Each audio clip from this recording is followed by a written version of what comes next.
acquire those skills. So I would like to pay my compliments to all the former and serving ambassadors sitting here who've done a great service to Pakistan. We're all very proud of you. Thank you so much. And we witness this wherever we go around the globe, that even with meager resources, the way our diplomats have kept our flag flying high, and the way they have contributed immensely towards the cause of Pakistan, these services shall always be remembered. And when we talk about the contemporary situation that has arisen in the region, Pakistan has always had that advantage of being at the crossroads of civilization, being strategically located at a very, very relevant place, where on one side we have a landlocked Central Asia, on one side we have China, a strategic partner to Pakistan, and then, of course, as very rightly and in detail and enunciated by various speakers here, the whole India-Afghanistan situation which we are currently faced with. But what was the difference in May 2025? Pakistan has always been falsely accused of promoting terrorism, where in fact, I always say that Pakistan is the biggest victim of terrorism. No other country can claim that it has laid down 90,000 lives in the war against terrorism. No other country can claim that they have suffered losses of hundreds of billions of dollars in terms of economic losses. And we're a nation where not only officers of our armed forces, jawans of our armed forces, law enforcement agencies, civilians, but our children have given sacrifices. You've seen the APS Peshawar attack. You've seen the attack recently on a school bus in Khuzdar in Balochistan. No other nation can claim that their children have also laid down their lives in this war against terrorism. So what was the difference? As rightly pointed out, before the May 2025 war and right after the war, it was great diplomatic efforts, reaching out to friendly countries and clearly explaining the situation that we are faced with. And it takes skillful diplomacy, and it takes a lot of courage and effort to get the message across. So I think those diplomatic efforts must really be acknowledged. And you saw that when the escalation started in May 2025, the Prime Minister led from the front, and you could see him interacting with ambassadors from different countries and reaching out and explaining the situation on ground. And the turning point in this escalation was that when speaking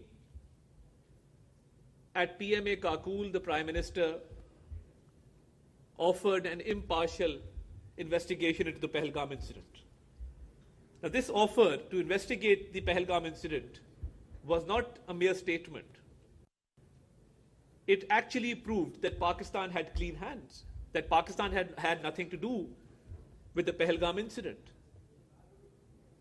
And when this statement was made loud and clear, I think we made it evident to the world that we are not only willing to cooperate with an investigation, but we are actually eager for an investigation into the incident. Because a country which suffers terrorism cannot promote terrorism. These two contradictory sides cannot go together.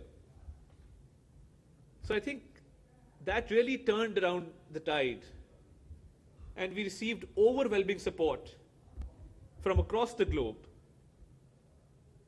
And a lot of friendly countries not only supported Pakistan, but they clearly stated that since Pakistan has offered an investigation, there is no more room for further escalation. But India had nefarious designs as always. And when we look back, we see that how the two-nation theory has become strengthened after May 2025, because India had hegemonic designs. India had this false notion of rising India,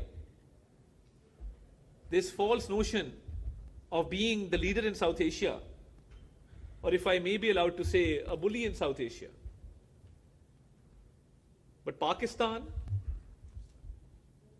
as always, proved to be a balancing factor in this region, a neutralizing factor in the region, because a war which we never desired was imposed upon us. And when that war was imposed upon us, we've hardly seen this kind of synergy and cohesion. The whole nation came together behind our valiant armed forces. And we rose above our political differences. Yes, there is a political divide in the country. Yes, there is polarization. Nobody can deny that. But when we were faced with an enemy who wanted to prove its military dominance in the region, we came together as a nation. And the nation, united as one, gave a befitting response to the enemy. And the armed forces led by Field Marshal Saeed Asim Munir defeated an enemy 4 times as big as Pakistan. And India suffered a humiliating defeat, which they are still not able to digest. Just a few days ago, I did a press conference in which we revealed that they're still trying to hatch certain conspiracies. And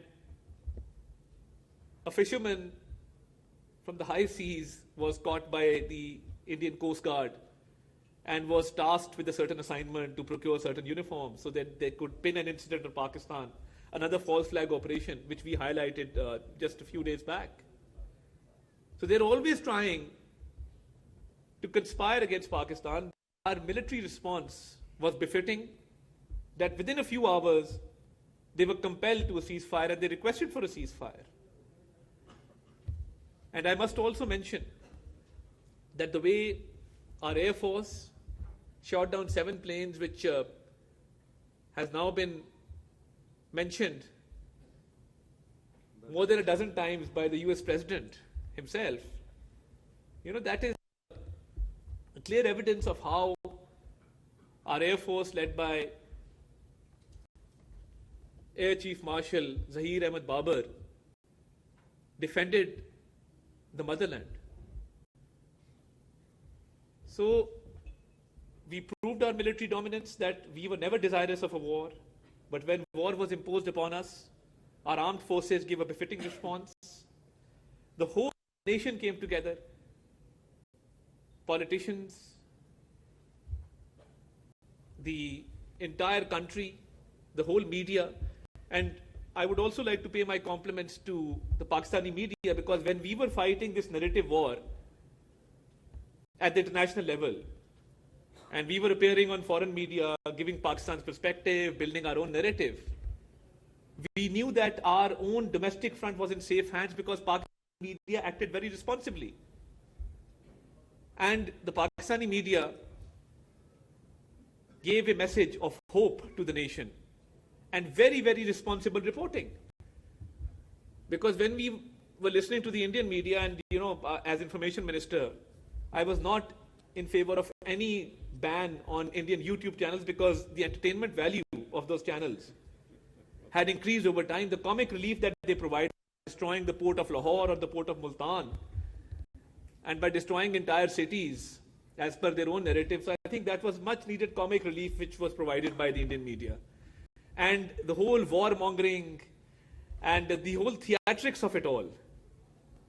So I think when somebody suggested to me, one of my officers came and they said, why don't we ban the Indian YouTube channel? I said, no, we must not do that. We must provide this comic relief to our citizens. It is much needed in this stress. And what we did was, one of these young employees of the digital communication department came up to me and he said, I have an idea. And in this way, we can air our national songs and patriotic songs and images of our armed forces and the Pakistani flag in India. I said, go ahead. So he came up with this plan. And when those videos had hit above 2 million views, the whole Indian nation was behind their government, asking them that how did they allow this? And they were taken by complete surprise. So I think that's the kind of innovation we had in Pakistan, that where the Indian media was resorting to its old tactics of blame game, of conspiracies, of coming up with false narratives, our people actually were going through innovative thoughts and coming up with schemes to which India had no answer. So I think every aspect, military dominance, diplomatic success, success in the field of narrative, so I think we've been blessed that this war has given Pakistan a new hope, and I've been to more than a dozen countries post this war and accompanied the Prime Minister. I can tell you for sure that the respect that we've received and the way that we've been honored everywhere, I think we as Pakistanis are extremely proud. And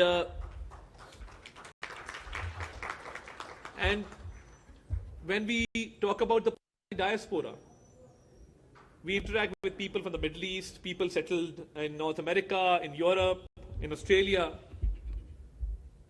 The way these people are treated has also been changed. So they also go out with a new hope, with a new vigor. So I think that's the kind of change that we've witnessed, where the Pakistani diaspora, the Pakistani expatriates have received a lot of respect across the globe. And who can forget that right after the war, we saw images on social media of people celebrating Pakistan's victory on the streets of Istanbul, on the streets of Baku, elsewhere in the world. So those are very heartwarming images. So when we talk about diplomatic successes, it is skillful diplomacy before the war, during the war, and after the war, which still continues and which has really given Pakistan an advantage. And I used to see the Indian Foreign Secretary appear on television with a long face and hopelessness because they had no story to tell. Because when you come up with false narratives, it is very difficult to defend one's own stance. And when your stance is based on conspiracy, falsehood, and contradictory claims, that leads to diplomatic failure. So where we celebrate Pakistan's diplomatic success, we must also realize that India has suffered diplomatic failure because of false narratives, because of a false stance, because of inherent contradictions in its policy. And that false notion of rising India, fell flat on its face, and the whole world witnessed that. And I would also like to add that the historic Strategic Mutual Defense Agreement between Pakistan and Saudi Arabia has been celebrated at home as well as in Saudi Arabia, because every Pakistani dreams of protecting the most holiest sites of Islam, and I think we've been blessed having been granted that honor. And that Strategic Mutual Defense Agreement will go down in history as one of the most important achievements in our diplomatic history. And this recent visit to Saudi Arabia, where the economic strategic framework was launched, I think it's a great success in terms of enhancing Pakistan's FDI, enhancing trade, and taking Pakistan's trade deficit into a surplus. So I think Pakistan is now open for business. Pakistan has a good story to tell. And we see the economic turnaround, which has been positively leveraged, and countries around the world are seeing Pakistan a good destination for investment. So I think once, right after May 2025, when the tide turned and we were blessed with a victory, the way forward now is to engage the global community, to invest in Pakistan, and to open Pakistan's ports to Central Asia. And our dear ambassador from Uzbekistan is here. And, they're very keen to access Pakistan's port for their own trade. So I think we must work tirelessly to ensure that we get maximum benefit from our seaports. We've been blessed with warm water ports, and encourage more foreign direct investment in Pakistan and use our diplomatic skills to reach new heights in the economic field. So this is an ongoing situation in which Pakistan's diplomacy has not only succeeded, but it continues